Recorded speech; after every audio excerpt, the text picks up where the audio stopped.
Police say the first two persons of interest who are now suspects in the deadly bomb attack at the Mindanao State University in Marawi City were members of the Maute group. According to PNP spokesperson Colonel Jean Fajardo, the suspects are under the command of Daula Islamia. Fajardo identifies the suspects as Kadapi Membisa, alias Engineer, and Arsan Membisa with three aliases, Lapitos, Katab, and Hatab.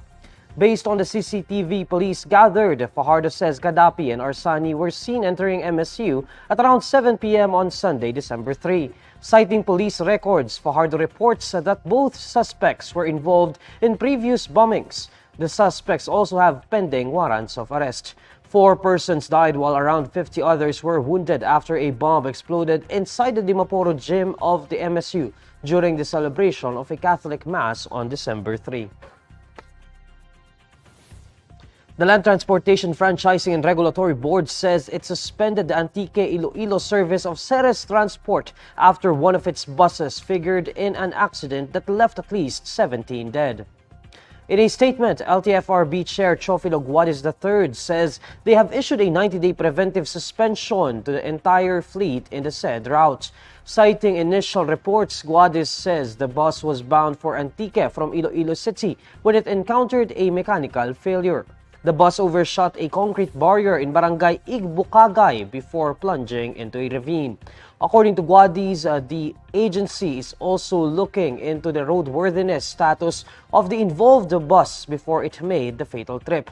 Guadis says the LTFRB has started conducting a site inspection and has been coordinating with an insurance company to compensate the victims. The Presidential Communications Office says President Bongbong Marcos is doing well despite having COVID-19. PCO Secretary Cheloy Garafil mentions that the President is doing well and is set to continue with his scheduled online appointments. In fact, Marcos signed the Public-Private Partnership Code and Internet Transactions Act while in isolation. The palace announced the president's condition in a social media post on December 5. After contracting COVID-19, Marcos canceled his engagements, including the National Decongestion Summit in Manila.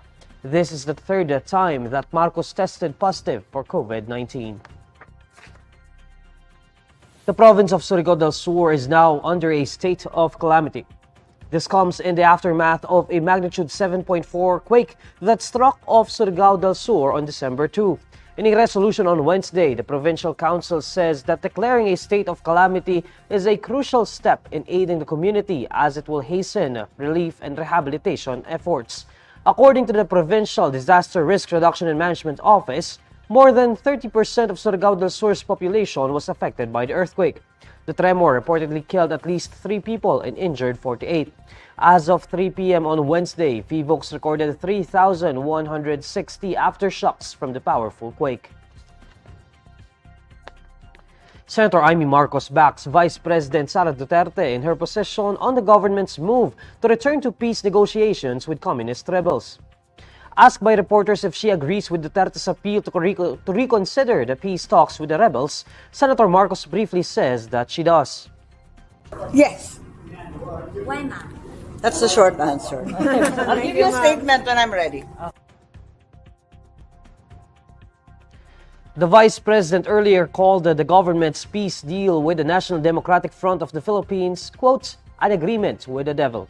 Both the NDFP and the government had signed a joint statement in Oslo, Norway, expressing their intent to restart the peace talks.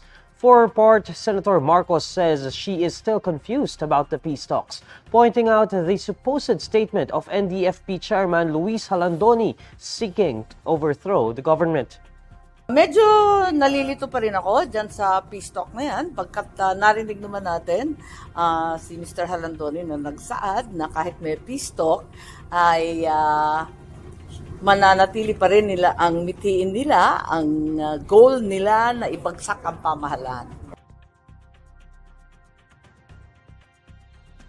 Vice President and concurrent Education Secretary Sara Duterte says the low results from the program for international student assessment revealed an uncomfortable truth in the country's education system. Among 81 countries that took part in the 2022 assessment, the Philippines ranked among the lowest in terms of performance in reading, science, and mathematics. According to Duterte, the PISA revealed valuable insights into the strengths and weaknesses of the Philippine education system.